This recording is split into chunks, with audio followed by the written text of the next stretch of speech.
E aí, pessoal, tudo bem? Eu sou a Bruna Nóbrega e hoje estou aqui para falar dos melhores filmes de 2023, na minha opinião. 2023 foi o ano, né, em que o cinema realmente voltou com tudo, depois de muitos atrasos e adiamentos por conta da pandemia. Dessa vez a gente teve vários grandes lançamentos, franquias, filmes muito aguardados e foi um ótimo ano, né? Foi até difícil fazer essa listinha. Eu escolhi aqui 10 dos meus filmes favoritos e aí eu quis pegar filmes bem variados mesmo. Tem filmes de streaming, filme de cinema, filme que foi grande sucesso, assim, de bilheteria, filmes menores, filmes que estão aclamados pro Oscar e filmes que não, que estão só dentro do meu coração. E é isso que importa. Esses são filmes que eu gostei mesmo, assim, do que tá dentro do meu coração, o que eles ofereciam e o que eu tirei de cada um. E espero que vocês gostem. E aí, se você gostar, não esquece de deixar o seu like no vídeo pro YouTube entender que é um conteúdo legal e mandar pra mais pessoas. E também se inscrever no meu canal, porque logo menos vem vídeo das melhores séries de 2023 e também vem vídeo dos piores, porque não pode faltar, né?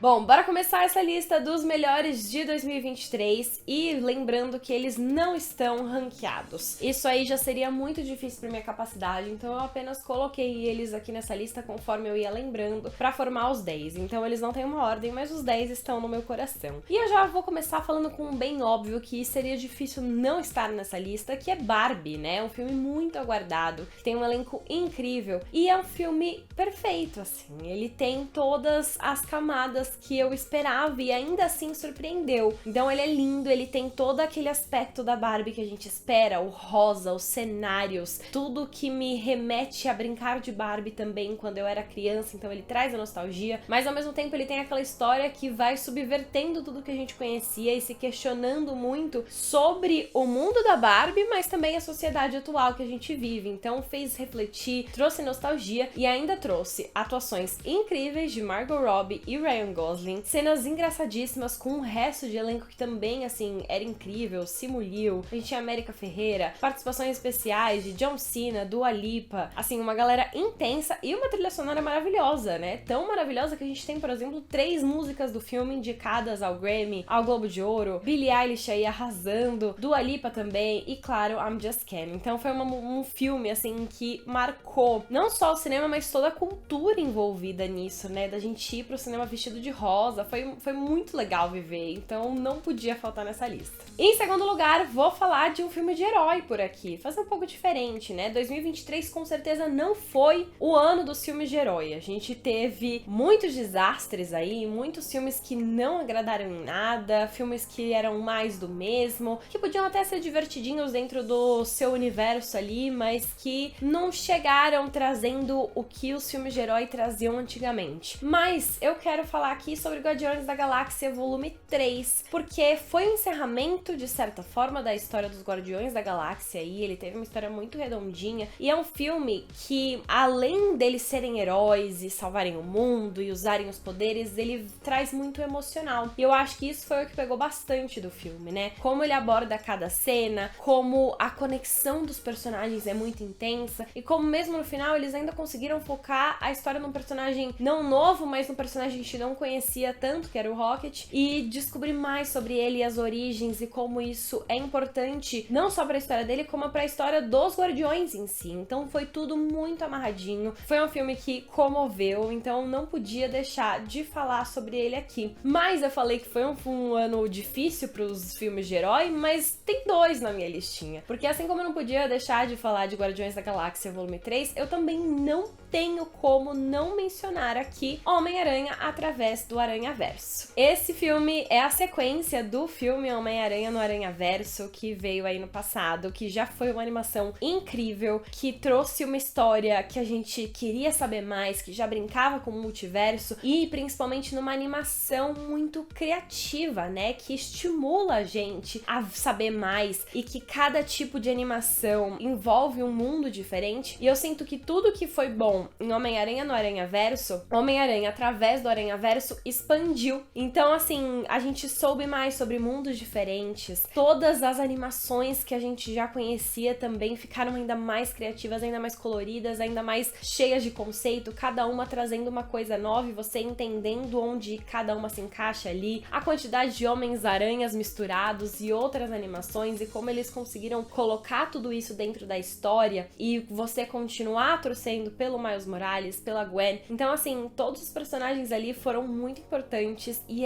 foi uma jornada muito gostosa de assistir, mesmo que o filme não tenha um final ali muito definido, né? Um filme que acaba antes de fato de se encerrar, porque ele vai ter a segunda parte ali que vai se conectar direto, então parece que ele acaba no meio, mas eu sinto que mesmo que pareça que ele acabe no meio, ele ainda assim conta uma história ali com começo, meio e fim. Então não tenho como deixar de mencionar esse filme que foi muito gostoso de assistir. E aí falei já de muitos filmes grandes, mainstream, grandes bilheterias, heróis, e vamos falar de um filme um pouco mais conceito, mas nem tanto, né? Afinal, foi o filme que estreou junto com Barbie, então a bilheteria dele acabou subindo muito também, virou hype também, as pessoas também se vestiram como ele pra ir aos cinemas, e eu estou falando de Oppenheimer. Esse é um filme que quando veio aí, né, a estreia de Barbie junto com Oppenheimer, eu tinha certeza que eu ia na Barbie e pronto, acabou. Mas fiquei curiosa com Oppenheimer também, porque é um filme dirigido por Christopher Nolan, um diretor aí super renomado, que também tem um baita elenco no meio, né, Cillian Murphy, Emily Blunt, Robert Downey Jr., Matt Damon, enfim, mais uma galera que faz participações especiais ali, que você nem tá esperando e eles vão lá e aparecem, né, tipo Gary Oldman, tá ali só numa pontinha, mas ainda assim aparece, Josh Peck, Jake Josh, tem um dos atores tá ali envolvidos no filme. Então, assim, essas participações atraíram e, claro, sobre contar essa história real, né? E ele é um filme longo, ele é um filme tenso, mas ao mesmo tempo é um filme que você não consegue deixar de prestar atenção. Ele é um filme que ele vai construindo as camadas, ele vai contando essa história do Oppenheimer. E assim, quando chega no momento de testar a bomba, você não consegue dar um pio, você tá tão tenso quanto as pessoas que estão na tela, mesmo sabendo qual foi o resultado de tudo, né? Então, o modo como esse filme é construído e te deixa preso nos assentos em qualquer momento que ele tá passando, eu achei demais. Então, me surpreendeu, porque realmente, assim, eu já tinha expectativa que eu ia amar Barbie, mas eu não imaginava que eu ia amar também Oppenheimer. Então, com certeza tem que entrar na listinha também. E aqui é assim, de filme cabeça a gente vai pra filme de streaming, romance fofo, que é pra adolescentes, mas qualquer um pode assistir, porque é muito bom e foi incrível e aqueceu meu coração de todas as formas. E eu estou falando de Vermelho, Branco e Sangue Azul. Esse é um filme que também estava muito aguardado. O livro tem muitos fãs fervorosos que esperavam uma adaptação digna dessa história de amor muito linda, né? A gente, enfim, uma história de amor bem fanfic aí, né? O que aconteceria se o filho da presidente dos Estados Unidos se apaixonasse por um dos herdeiros ao trono da Inglaterra, do Reino Unido ali. E assim, é uma história muito fanfic, mas vem desse livro e como, primeiro, os atores foram escolhidos ali de forma muito certeira, não só por conta dos personagens que eles interpretam, mas pela química entre si. A gente tem Taylor Zakhar Paris e Nicholas Galitzine, e eles não só entendem os personagens, mas a química entre si é assim uma coisa bizarra que faz você muito acreditar naquele amor. E aí a história é linda, porque os personagens são bem desenvolvidos, a gente entende de onde surgiu primeiro o antagonismo entre eles, mas depois como vai surgindo a atração e a conexão entre os dois. É um filme que eu queria que tivesse durado, inclusive, bem mais, mas o que a gente tem, eu sinto que já é capaz de mostrar esse amor nas telas. Então, assim, foi muito gostoso de assistir. Foi um filme que atingiu as expectativas, então não tinha como não estar nessa lista, porque ele é um romance teen perfeito, que atende todos os requisitos. Então, dentro do que ele se propõe, ele é um dos melhores filmes do ano, sim, irei defendê-lo. Agora eu quero falar de um filme que foi pouco comentado, eu senti que ele não entrou tanto nas conversas esse ano, mas foi um filme que quando eu assisti, me impactou de um jeito, assim, ele foi tão grandioso que eu achei muito legal e eu preciso falar sobre ele, e este filme é Resistência. Ele é um filme bem ficção científica, científica que se passa no futuro, num período praticamente de guerra contra a inteligência artificial. Eles vivem num mundo em que a inteligência artificial foi criada pra ajudar, e aí em um determinado momento eles sentem que a inteligência artificial se voltou contra eles, e aí é uma grande guerra entre humanos versus IA. E, enfim, é muito interessante como tem toda essa tecnologia envolvida, e teoricamente, assim, humanos e robôs, e humanos, então a gente tá do lado dos humanos, mas a gente vai descobrindo as camadas, e o filme vai se desenvolvendo de uma forma que a gente se conecta com todos os personagens ali envolvidos. Ele traz analogias muito interessantes sobre guerra, traz analogias e reflexões importantes sobre tecnologia, sobre humanidade dentro das pessoas ou não, e ele é muito grandioso, ele vem representar esse negócio bem épico, né? Ele é dirigido pelo Gareth Edwards, que é o mesmo diretor de Rogue One, ou seja, já tem uma vibe bem grandiosa ali na direção, e ele traz isso com grandes cenários, uma fotografia muito bonita ali, e eu me conectei muito com os personagens. Eu senti que a história ali me prendeu muito porque eu queria proteger muitos deles, né? A gente tem como protagonista o John David Washington, que é um ótimo ator, ele guia ali, mas a gente também tem uma outra figura que vem aí no formato de criança que, cara, é impossível não se conectar. Então é um filme que me prendeu e me emocionou muito. Então não podia deixar de mencionar aqui, especialmente pra indicar pra muitas pessoas que podem ainda não ter assistido, justamente por ele não ter viralizado tanto, não ter sido tão comentado quanto outros filmes da lista. E voltando pros filmes cabeça aí, um pouco mais crítica especializada, filme que vai aparecer em premiação com certeza está na minha lista, Assassinos da Lua das Flores. É um filme, assim, que eu achava que ia ser bom, mas que eu não ia gostar muito. Eu achei que eu ia achar muito longo e muito cansativo. Afinal, é um filme de 3 horas e meia, né? Só que eu fui assistir e eu não vi as 3 horas e meia passando. Foi um filme que passou muito rápido pra mim, porque ele tem essa história que você fica interessado, porque ele tá contando ali a história da tribo Osage, né? Uma história real sobre como essa tribo sofreu, de certa forma, nas mãos de homens brancos ricos que se aproveitavam delas e menosprezavam elas e subjugavam. Só que ele coloca também esses personagens em um lado de muita sabedoria e de muita noção também do que tá acontecendo, e de muita luta e poder ali também. Eles sabiam lutar pelo que eles queriam, né? E aí a gente tem a tribo Osage representada pela Lily Gladstone, que é uma atriz novata que surpreendeu muito, assim. Ela é incrível. Ela tem momentos de muita serenidade durante o filme, em que ela quase não esboça a reação, mas ainda assim o pouco que ela precisa esboçar já é tão suficiente pra você entender o que ela tá acontecendo. Isso sem falar que é um filme de Martin Scorsese, né? Um renomadíssimo diretor, que tem Leonardo DiCaprio e Robert De Niro no elenco, atuando assim de forma mais primorosa. O Leonardo DiCaprio, especialmente, ele tá ali muito confortável no papel, mas a gente também tem outras participações, e todo o cenário e a ambientação que eles criam ali pra você realmente mergulhar dentro dessa história e sofrer com as indignações, ele se indignar com tudo que aquele povo tá passando, é realmente assim impossível não se envolver. Então, com certeza foi um dos meus filmes favoritos do ano, e eu também não tava esperando amar tanto. Mas um que eu já sabia que eu ia amar e não podia faltar nessa lista é Jogos Vorazes, a Cantiga dos Pássaros e das Serpentes. Foi com certeza um dos meus filmes favoritos do ano, porque atingiu todas as minhas expectativas. E olha que eu tinha muitas expectativas, assim. Sou muito fã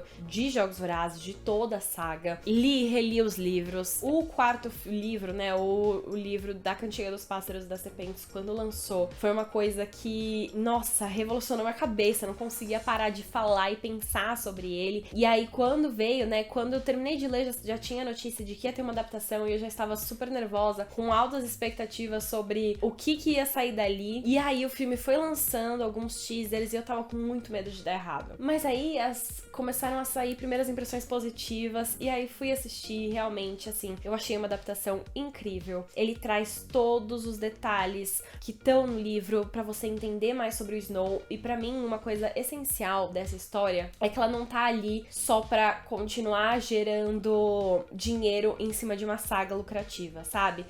Obviamente tem isso, né, de você vai produzir uma coisa porque você tem essa expectativa de dar um lucro, mas ele tem uma história importante pra contar. Quando você conta essa história da juventude do presidente Snow, você entende muitas coisas sobre as histórias de Jogos Vorazes da Katniss anos depois. Você sente, assim, 5 anos depois, que você já achava que tinha entendido antes e tava tudo bem, mas quando você vê essa história nova, você entende tanta coisa que você fica, meu Deus, como eu não tinha pensado sobre isso, como eu não tinha me questionado sobre isso, agora tudo faz ainda mais sentido. Então, assim, pra mim, isso foi perfeito. Eu gostei muito das atuações, dos cenários, de como a adaptação foi feita mesmo, e pra mim foi perfeito. Vou falar agora de outro filme que também não foi muito comentado, mas eu me diverti muito assistindo, que é Dinheiro Fácil. Esse é o filme baseado no caso da GameStop, que foi aquele caso em que um grupo de pessoas normais que não tinham qualquer envolvimento com ações e com Wall Street simplesmente conseguiram mudar todo o mercado de ações dessa loja, né, GameStop, que é uma loja de jogos físicos nos Estados Unidos e que, assim, ninguém dava nada e eles foram apostando e conseguiram aumentar impressionantemente os números da GameStop. E essa galera, assim, conseguiu fazer coisas completamente impressionantes. E aí foi transformado em filme e eu gostei muito dessa adaptação por vários motivos. Primeiro, porque ela é muito divertida, ela brinca consigo mesma, assim, ela brinca com o inusitado e com essa coisa completamente doida, né, de você ter pessoas comuns mexendo com o mercado de ações. Então ele tem uma montagem também muito legal, assim, de colocando as cenas e explicando o mercado com cenas de notícias, imagens de jornais, então tem uma montagem que eu achei muito legal. Ele também explica sobre o assunto, que assim, ações nem sempre são tão fáceis de entender. Ele explica de uma forma que todo mundo consegue entender o que tá acontecendo e como as coisas vão fluindo ali no meio. E ele trouxe histórias muito interessantes, porque é um filme que muitas pessoas estavam envolvidas, muitas ações foram compradas e muitas pessoas tiveram a vida mudada para o melhor ou para o pior por conta desse caso. E eles conseguiram achar personagens muito interessantes para serem selecionados para contar essa história. Então você se envolve em vários momentos, mesmo que tenham personagens que não estão conectados entre si, eles têm a própria história ali envolvida. Então eu achei muito interessante como o filme foi montado, como eu consegui entender melhor o caso. Ele foi divertido e ao mesmo tempo instruiu em alguma coisa, foi informativo e também, assim, ótimo elenco, né? O nosso protagonista é o Paul Dano, a gente tem Seth Rogen, Shailene Woodley, Pete Davidson, então tem um baita elenco ali se misturado, histórias diferentes, mas que se conectam, uma montagem que deixa tudo muito fluido. Então foi um filme muito legal e também indico aí pra quem perdeu e passou batido esse ano. Por fim, vou terminar essa lista com um dos últimos filmes lançados em 2023, no comecinho de dezembro, que foi Wonka. Enfim, mais uma história aí sobre o personagem da Fantástica Fábrica de Chocolate. A gente tem 2 filmes da Fantástica Fábrica, mas agora a gente tem um filme que vai contar a história do protagonista, do Willy Wonka. Esse, especificamente, ele passa antes do primeiro filme da Fantástica Fábrica de Chocolate, que é o filme estrelado pelo Gene Wilder, não pelo Johnny Depp. E aí ele vai explicar como o Willy Wonka construiu a fábrica, como ele começou o contato dele com chocolates, como ele conseguiu se estabelecer como essa pessoa muito inventiva que criava chocolates diferentes. E é uma história tão fofa, é uma história que envolve e que tem cenários incríveis e que dá vontade de você entrar ali dentro. Uns chocolates muito diferentes, umas lojas que você fala, meu Deus, eu queria visitar e eu acho isso incrível. E além de tudo, é um musical. E assim, musical já me atrai, mas eu fiquei muito surpresa com o Timothée Chalamet, que é o nosso protagonista, que tem uma voz muito boa e que, enfim, me cativou ali. O Wonka tem uma relação muito fofa com a Noodle, que é uma personagem mais nova ali, os dois têm uma ligação e eles têm uma química em cena que eu achei muito gostosa de acompanhar. A gente tem ótimos vilões ali, principalmente com a Olivia Colman, que tá uma vilã meio debochada, meio vigarista ali, e ela se diverte, é muito gostoso. É um filme muito... ele é muito uma fantasia pra família, assim. Eu sinto que até crianças se divertem assistindo, e por isso mesmo ele não tem conflitos muito intensos. Mas ele é tão gostosinho de assistir, você senta e você embarca nessa aventura, e eu acho que é legal. Eu tava sentindo falta dessa aventura pra família ali, uma coisa bem lúdica, mas pra gente entrar nesse mundo de fantasia mesmo. Então acabou se tornando um dos meus favoritos do ano, chegando aí em dezembro. E bom, essa foi a minha lista dos melhores filmes de 2023. Com certeza faltou muita coisa boa por aí. Filmes que vão entrar na temporada de premiações e que eu gostei muito também. A gente tem um francês, por exemplo, chamado Anatomia de uma Queda, que eu achei muito bom. Ele é bem envolvente, ele é longo, mas tem uma história pra ser contada. Tem um super fofo chamado Vidas Passadas, que é um romance ali que faz você chorar e é muito bonitinho. Segredos de um Escândalo, que vai estrear ainda no Brasil em 2024, mas já estreou nos Estados Unidos e também vai estar forte na temporada de premiações, vale uma menção honrosa. Então assim, tem muitos filmes dessa crítica especializada que realmente são muito bons, mas eu quis fazer a minha lista trazendo um pouquinho de cada. Mas me conta aqui, o que você achou da lista e quais foram os seus melhores filmes de 2023? Comenta aqui tudo pra gente continuar conversando. Não esquece de deixar o seu like no vídeo, se inscrever no canal e ativar o sininho pra receber notificação sempre que eu postar conteúdos novos. A gente se vê no próximo vídeo. Beijos!